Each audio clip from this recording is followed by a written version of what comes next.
کسی کا نام لیے بغیر یہ بھی کہنا ہے کہ جو میڈیا الیکٹرانک یا پرنٹ میڈیا اس وقت بھی ان کام کرنے والوں میں سے پک اینڈ چوز کر کے کسی کے خلاف مہم یا کسی کے حق میں مہم چلا رہا ہے، انہیں احتیاط برتنی چاہیے. اس سے زیادہ میں نہیں کہنا چاہتا، اس لیے کہ وہاں جا کر دیکھیں کہ کون لوگ وہاں پر مصروف عمل ہیں، اور جو لوگ مصروف ہیں ان کے اپنے چہروں پر ہوائیاں اڑی ہوئی ہیں تھکان کی وجہ سے اور جاگنے کی وجہ سے اور غم کی وجہ سے جس سے وہ لوگ دو جان. لہٰذا یہ منیمم چیزیں ہیں، اور اس میں منڈا ڈیم کی بھی اور خیموں کی بھی دونوں کی بڑی اہمیت ہے. صفائی کا کام تو لوگوں نے شروع کر دیا ہے لیکن کچھ کر ہی نہیں سکتے، اس لیے کہ منوں کے حساب سے کیچڑ اور غلازت آپ کو اٹھانی ہے، وہ ہاتھوں سے نہیں اٹھا سکتے، آپ کے پاس وہ اسلحہ اور ساز و سامان نہیں ہے اس سے اٹھا سکے. یہ کام حکومتیں اور انتظامیہ اور بلدیاتی نظم جو پہلے تھا اس کے ذریعے سے انجام شروع کیا جا سکتا ہے.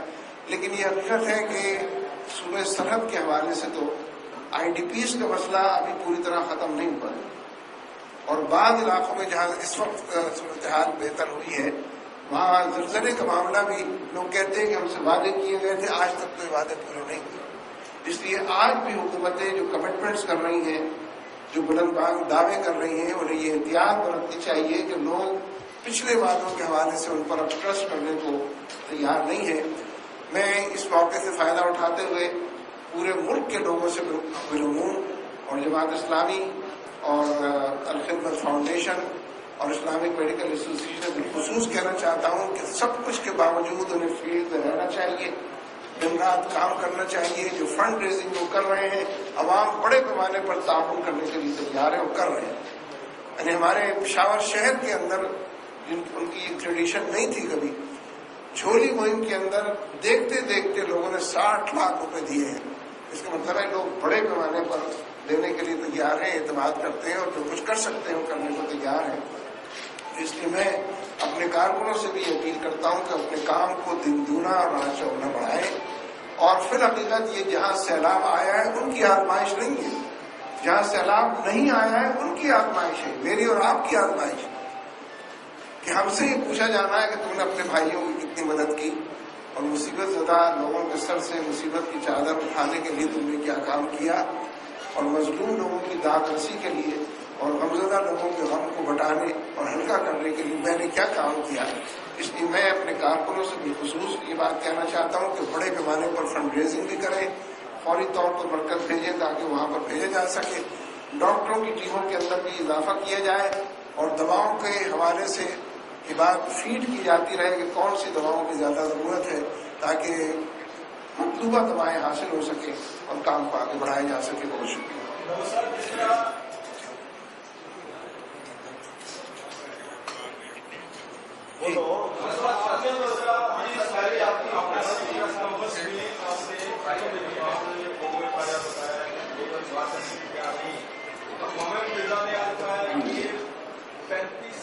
بچے جو ہیں ان کی زندگی اس وقت خطرے میں ہیں، اور پاکستان کی حکومت کے ساتھ اس طرح ہے کہ بین الاقوامی طور پر ایسا کمیشن بنایا جائے جو حکومت اور دوسری جماعتوں اور جو سب کو مشترکہ ہو یا غیر جانب ہو، جیسے وہ ایک کیس کے طور پر. دیکھیے یونائٹڈ نیشنز کے جن اہلکار کو لینے کے لیے رحمان ملک صاحب دبئی تشریف لے گئے تھے، یہی اطلاع ہے نا شاید میڈیا کو، اور دبئی سے ان کو لے آئے تو انہوں نے تو خود عدم اعتماد کا اظہار کر دیا اور کھل کر حکومت کے بارے میں یہ بات بتا دی ہے کہ اتنے بچوں کے کام کرنا ہے اور حکومت کو لوگوں کا اعتماد نہیں. میرا اپنا تاثر یہ ہے، میں اصل میں کسی کنٹروورسی میں نہیں پڑھنا چاہتا اور حالات کسی ایک جملے سے خراب ہوتے ہیں تو اس طرف نہیں جانا چاہتا، لیکن حکومت جو کمیشن بنائے گی وہ اپنے ہی جیسا بنائے گی یا نواز شریف جیسا بنائے گی، اور اصل میں فرق نہیں پڑتا ان دونوں کے کسی کمیشن سے. پھر یہ ہے کہ کمیشن کو ایسا بنانا کہ جس نے کبھی یہ کام دیکھ فیلڈ میں کوئی گیا ہی نہ ہو، سرے سے چیزوں کو جانتا ہی نہ ہو، ان کی ڈیسیژن میکنگ کیسے ہوگی.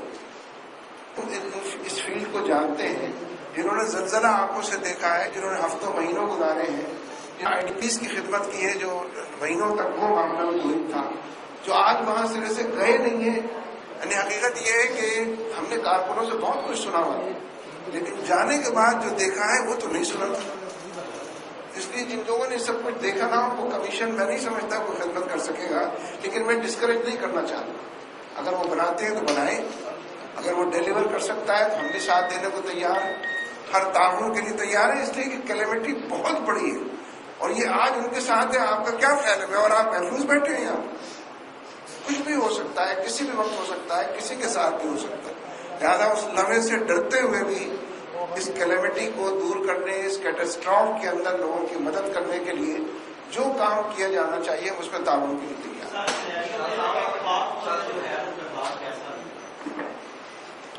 دیکھیے، مجھے سندھ کی اطلاعات یہ ہے کہ وہاں پاک فوج کا کردار بہت اچھا ہے، لیکن صوبہ پختونخوا کے اندر ملی جلی اطلاعات ہیں. کنٹونمنٹ ایریاز کے اندر وہ گئے ہیں.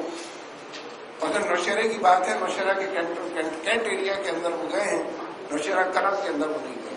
ہو سکتا ہے نہ جا سکے، ان ممکن ہے بعد میں جائیں، لیکن کیونکہ کوئی اور ایز سچ انتظامیہ موجود نہیں ہے تو لوگ فوجیوں کو قدر کی نگاہ سے دیکھتے ہیں کہ انہوں نے کچھ کیا تو ہے، باقی لوگوں نے وہ نہیں کیا. بہت دیر سے پہلے میں آپ کی حکومت کی ذرا بتائیے گا، 5 سالوں میں آپ نے کتنے ریزروائر بنائے تھے جو کہ اگر بنے ہوتے تو شاید یہ سیلاب کم ہو سکتا ہے. دوسری بات یہ ہے، کالا باغ ڈیم میں آپ اپوزیشن میں رہ کے کیسے کردار ادا کر سکتے ہیں، کیسے پریشرائز کریں گے کہ کالا باغ ڈیم بن سکے؟ دیکھیے، کالا باغ ڈیم پارلیمنٹ کو بنانا ہے، مجھے نہیں بنانا. نواز شریف صاحب کو 2/3 اکثریت حاصل تھی مرکز میں، 4 صوبوں میں حکومت تھی، کیوں نہیں بنایا انہوں نے کالا باغ ڈیم؟ ان کو جواب دینا ہے اس کا. آج جو حکومت قائم ہے 4 صوبوں میں اس کی حکومت، مرکز کے اندر بھی اس کی حکومت. پارلیمنٹ میں لائیں، پارلیمنٹ میں بحث کریں، پارلیمنٹ فیصلہ کرے، فیصلے کو نافذ کرے. تو پارلیمنٹ سے کیوں گریز کرتے ہیں؟ اگر وہ سپریم باڈی ہے، سپریمیسی آف دی پارلیمنٹ کی بات کرتے ہیں تو اس کو نظر انداز کیوں کرتے ہیں؟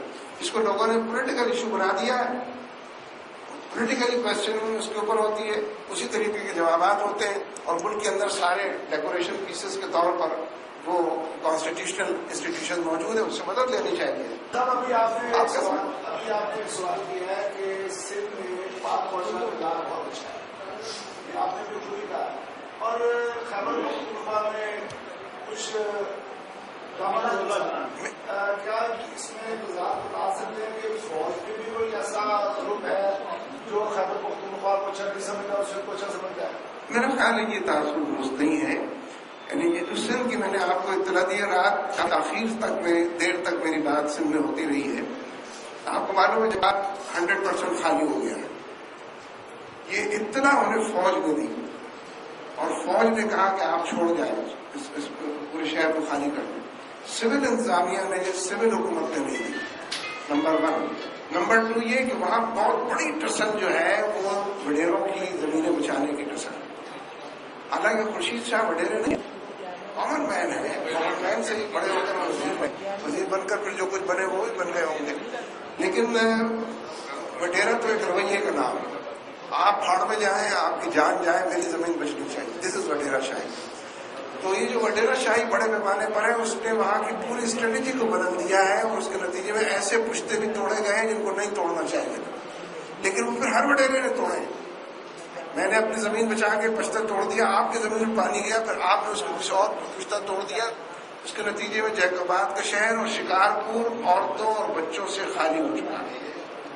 تقریباً 90% عورتیں بچے جو ہیں وہ منتقل ہو چکے ہیں. اس کا مطلب ہے فوج نے ملکی بقا کو پہلے رکھا ہے، کسی وڈیرے کو انہوں نے آگے نہیں آنے. مطلب آپ جو چاہے نکالیں، میں تو اپنی بات ہی عرض کروں گا.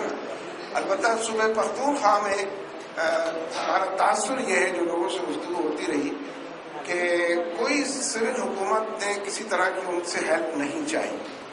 اگر وہ ہیلپ چاہتے، جیسے کہ میں نے تو ڈرون حملوں کا بھی کہا ہے نا کہ یہ ہیلپ بھی لینی چاہیے اس وقت، اور اس کو بھی روکنا چاہیے تاکہ تمام دائروں میں گڈ ول پیدا ہو. اور گڈ ول کی اس وقت بڑی ضرورت ہے جو کہ لوگوں کو مینج کر سکے.